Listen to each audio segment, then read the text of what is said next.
Fala galera, saudações vascaínas. Vamos começar aqui esse pós-jogo de Fluminense 2, Vasco 1 aqui no Maracanã. Bom, arrumei um cantinho aqui para poder gravar esse vídeo. O jogo acabou agora há pouco, as torcidas estão deixando aí o estádio, né?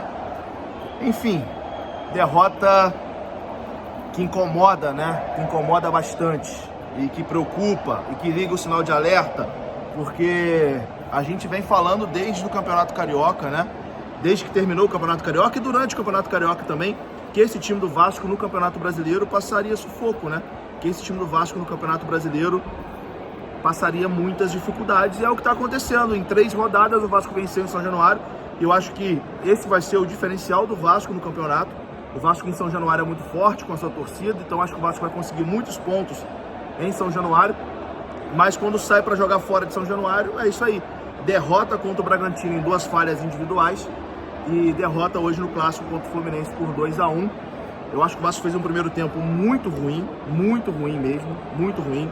O gol numa falha de marcação, deixaram o Paulo Henrique Ganso cabecear sozinho, praticamente dentro da pequena área, perdão. Então, vacilos que um time profissional não pode dar.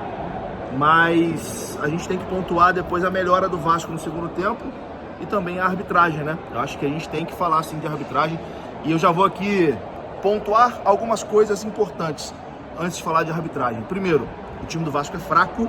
O time do Vasco é fraco para o Campeonato Brasileiro. O time do Vasco vai passar muitas dificuldades no Campeonato Brasileiro.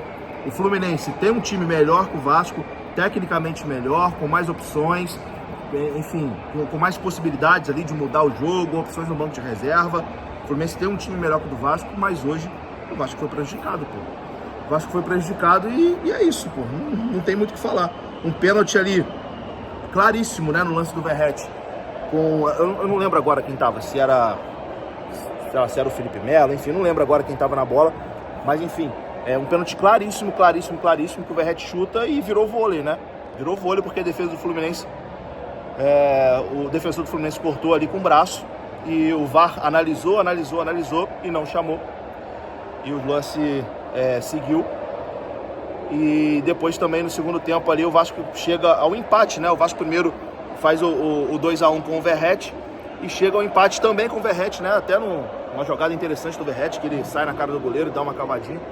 Mas a arbitragem marca impedimento. E assim, cara, essas linhas de impedimento no futebol brasileiro não convencem ninguém, né? Não convence ninguém, assim, é muito mal explicado. Parece que quem tá no VAR marca da forma que quiser, do jeito que quiser, e fica por isso mesmo. E, enfim, não me convenceu, de verdade, não me convenceu.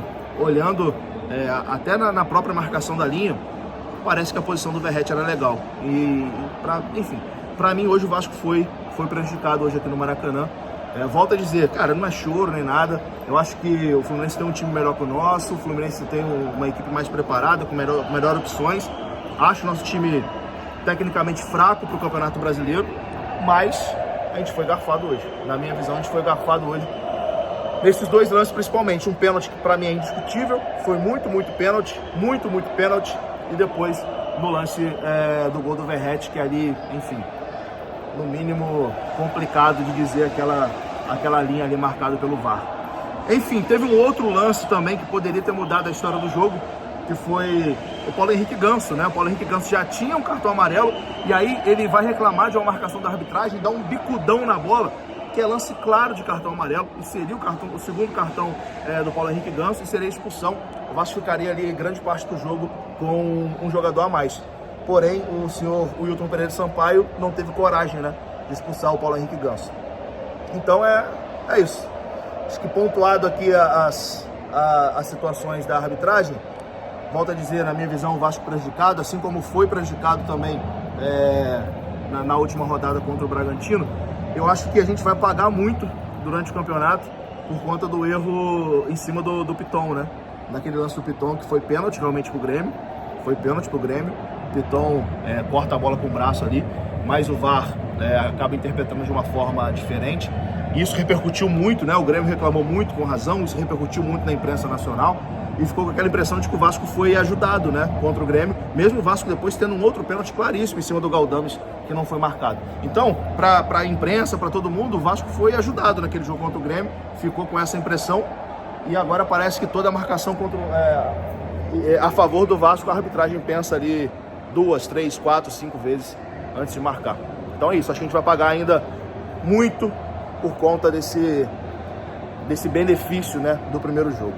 Mas, enfim, fora isso, meus amigos, é aquilo que a gente já vem falando.